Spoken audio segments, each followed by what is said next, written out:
Dan's up. He says, if I have a customer that has had their GMB for some time, does the process work the same with the press advantage room, the press release pointing to the first post, etc.?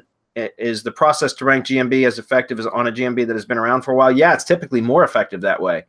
In other words, if you use the same methods that we teach in our various products, whether it's Local Lease Pro or Local GMB Pro, and you apply those to, or PR Pro, I guess in your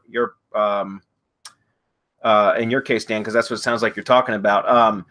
Either any one of those methods are gonna should work better for an established GMB than they do for a brand new one. Because remember, with the brand new one, guys, you're trying to build a reputation, and we're trying to force it very quickly. And if you pick the low competition areas, which was the original location research training for Local Lease Pro, you can typically get rankings almost overnight or with very little work, very little effort. Now, if you're using the updated version where you're going much more granular and trying to target more locations and even in more like metro areas and such, you're still going to have a bit of a dogfight. That's what I've been experiencing.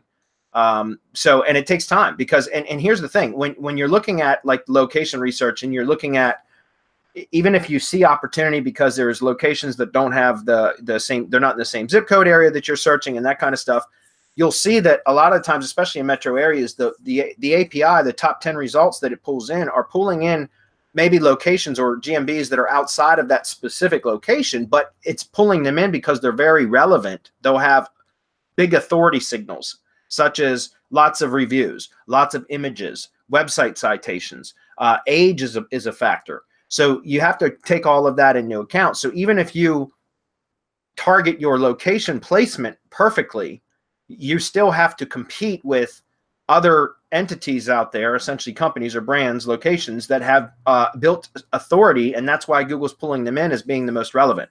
So there is still a bit of a dogfight to do with that. But what I'm saying is if you have an existing asset that's been established for some period of time, and I don't know what the threshold would be to make this better. Obviously, probably the older the better.